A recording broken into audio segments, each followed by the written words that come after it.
35살이 유부남입니다. 동갑인 아내와 결혼을 했고 첫 아이를 출산했습니다. 결혼한 지 3년 만에 가진 아이였습니다. 그래서 부모님들이 좋아했지요. 저가 부모님도 마찬가지였고요. 아내는 출산 휴가를 냈습니다. 출산 이후에는 육아휴직에 들어갈 예정이고요. 첫 아이라 그런지 걱정을 많이 했지요. 35살 넘기지 말고 아이를 낳자고 했고 딱 35살에 아이를 낳게 되었습니다. 모든 게 순조로운 느낌이었습니다. 아내는 유독 초조한 표정이었습니다. 저는 아내를 진정시켜 주었습니다. 그래도 아내의 긴장이 풀리지 않았습니다. 태아랑 산모 모두 건강했습니다. 8시간 진통 끝에 아이가 태어났습니다. 저도 너무 감동을 하는 순간이었지요. 탯줄을 자르러 들어갔습니다. 긴장해서 손이 막 떨리더군요. 그런데 뭔가 이상했습니다. 쭈글쭈글한 아이가 금발이었습니다. 갓난 아기라 그런가 생각했습니다. 엉겁결에 탯줄을 잘랐습니다. 저만 이상하게 생각한 건 아니었습니다. 의사도 간호사도 표정이 안 좋았죠. 특히 아내가 제일 이상했습니다. 아내가 아이를 안았지만 그리 기뻐하는 표정이 아니었습니다. 뭔가 크게 잘못되었다고 직감을 했습니다. 아무리 봐도 금발이더군요. 그렇게 분만실을 나왔고 아내는 입원실로 가게 되었습니다. 혼자 머릿속이 복잡해지더군요. 하지만 출산은 처음이라 확신은 없었습니다. 그래서 일단 아내를 찾았습니다.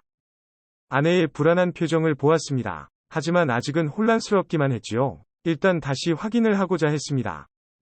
저는 신생아실에 들렀습니다. 씻겨놓은 아기를 보았습니다. 아무리 봐도 금발이더군요. 착각이 아니었습니다. 다른 아이들과는 확연히 달랐습니다. 주먹이 파르르 떨렸지요. 아무리 봐도 백인 아이였습니다. 제 아이가 아닌 게 확실해 보였지요. 여전히 믿기지가 않더군요. 혹시나 아이가 바뀐 건 아닐까 의사 선생님께도 물었습니다. 하지만 그럴 일은 없었습니다. 분만실에서부터 제가 봤던 아이였습니다. 제가 생각해도 아이가 바뀔 리가 없었죠. 저도 받아들일 수밖에 없었습니다. 아내가 백인 아이를 낳은 것이었지요. 저는 아내에게 화를 내며 소리쳤습니다. 하지만 끝내 아무런 변명도 듣지 못했지요. 아내는 말없이 울기만 하더군요. 산모를 상대로 더 싸우고 싶지 않았습니다. 그래서 병실에서도 나와버렸지요. 어떻게 해야 할지를 모르겠더군요. 그리고 부모님들도 방문을 하셨습니다. 부모님들도 아이를 보고 적잖이 놀라셨습니다. 아이가 바뀐 게 아니냐고 의심을 하시더군요. 저도 그랬으면 좋겠다고 생각했습니다. 손주를 기대하신 부모님도 넋이 나가셨지요. 유전자 검사를 할 필요도 없었습니다. 아내가 낳은 아기는 백인이었습니다. 아내에게 대답을 들을 수 없었습니다. 장모님은 착오가 있는 거 아니냐고 하시더군요. 저도 그랬으면 좋겠습니다. 하지만 그럴 가능성은 없었습니다. 저희 부모님은 화를 내며 돌아가셨고, 처가 부모님들은 아내와 한참 이야기를 했습니다. 그리고 제게 미안하다며 사과를 하십니다. 한바탕 감정을 쏟아내고 났더니 몸도 마음도 다 지치더군요.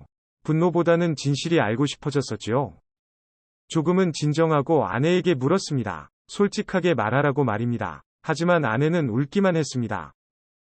확실한 증거 때문인지 변명도 없었습니다. 저는 아내를 두고 병원을 나왔습니다. 도저히 그곳에 있을 수 없었습니다. 장인어른에게 전화가 왔습니다. 하지만 받지 않았습니다. 화가 났다가 눈물도 나고 그랬습니다.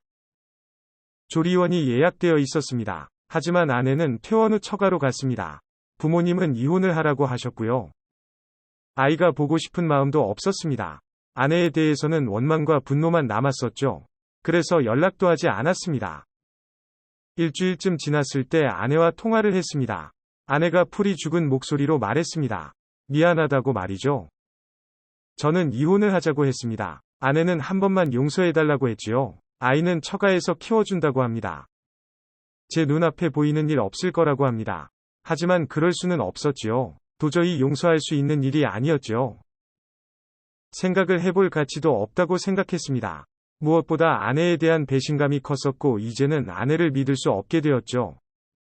우리는 이혼을 하기로 합의했습니다. 그래서 변호사 사무실에서 만났지요. 그때도 아내는 용서해달라고 했습니다. 아내는 자기도 피해자라고 했습니다. 무슨 소린가 싶었습니다. 아내는 회사에서 성폭행을 당했다고 했습니다.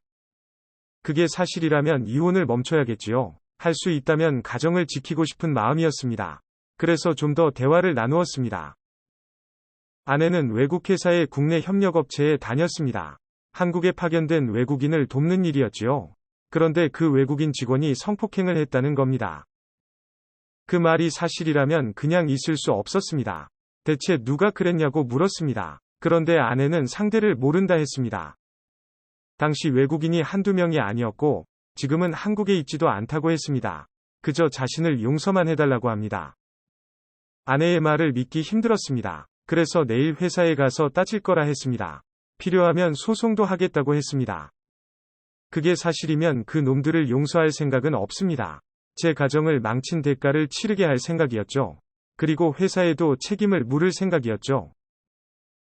아내의 말이 사실이라면 못할 일도 아니지요. 하지만 만약 거짓말이라면 아내도 문제가 될 수 있을 것입니다. 그래서인지 아내가 주저하더군요. 아내가 거짓말을 한다고 확신했습니다. 이런 상황에서 거짓말이라니.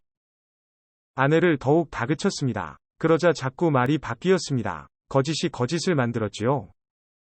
횡설수설하던 아내가 실토를 했지요. 사실은 술에 취해 잠시 미쳤었다고 바람을 피웠다고 말을 했습니다. 아내를 임신시킨 그 놈이 궁금하더군요. 그래서 그놈도 알고 있냐고 했습니다. 그놈도 책임을 져야 한다 생각했습니다. 하지만 아내는 고개를 떨구었습니다. 짐작되는 사람들은 있는데 누군지 모르겠다고 하더군요. 어이가 없었습니다. 알고 보니 한두 명이 아니었습니다. 동시에 여러 명과 바람을 피운 것이었죠. 처음에는 백인 남성에 대한 호기심이었다 합니다. 대부분 돈도 많은 남자들이었지요. 그들이 사주는 선물도 좋았다고 했습니다. 한국에 잠시 머무는 남자들이었으니 뒤탈도 없을 것이라 생각한 모양입니다. 바람을 피우기 딱 좋은 상대라 생각한 거죠. 생리날짜 따져가며 피임을 했다고 합니다. 그런데 중간에 실수가 있었던지 임신을 해버린 것이었습니다. 제 아이가 생긴 것인지도 모르는 상황이었습니다. 그런데 확신은 없었던 것이죠. 그래서 중절수술도 생각을 했던 모양이었습니다. 임신 사실을 제가 먼저 눈치챈 덕분에 아내는 중절수술도 하지 못했던 것이지요. 저는 당연히 제 아이인 줄 알았고요. 제 아이일 가능성은 있었지만 혹시나 그게 아닐까봐 걱정을 했더군요. 그래서 중절수술도 생각을 했던 것이었고요. 임신기간 내내 불안감을 보였던 아내입니다. 출산에 대한 걱정이라 생각했는데 아이 아빠를 몰라서 불안했던 것이었습니다. 생각해보니 그 무렵 아내가 많이 바빴습니다. 야근도 많아졌었고 통화도 부쩍 많았던 것 같았죠. 저는 임산부를 부려먹는다고 회사 욕을 했었습니다.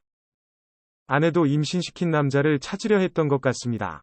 문제가 생기면 책임을 물으려 했던 것이지요. 하지만 범인을 찾기는 어려울 수밖에 없었습니다. 잠시 머물다 가는 외국인 고객들입니다. 그때 관계한 남자들은 이미 한국에 없었습니다. 그래서 친부 확인은 더더욱 불가능했지요. 사정을 듣고 보니 더욱 황당하다 느꼈습니다. 내 아내가 겨우 이런 여자였나 싶은 생각이 들더군요. 약간의 희망마저도 모두 사라진 느낌이었습니다. 아내는 한순간의 실수였다고 자신이 잘하겠다며 용서를 구하더군요. 하지만 이런 여자와 함께할 수 없었습니다. 끝까지 거짓말을 하려고 했던 아내입니다. 가장 추악한 모습까지 보여버린 느낌이었죠. 그래서 단호하게 거절을 했습니다. 우리는 그렇게 합의 이혼을 했습니다. 아내와 아이는 친정으로 갔습니다. 그 뒤로 연락을 하지 않았습니다.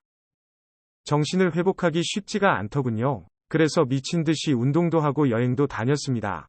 그래도 충격을 벗어나기 어려웠습니다.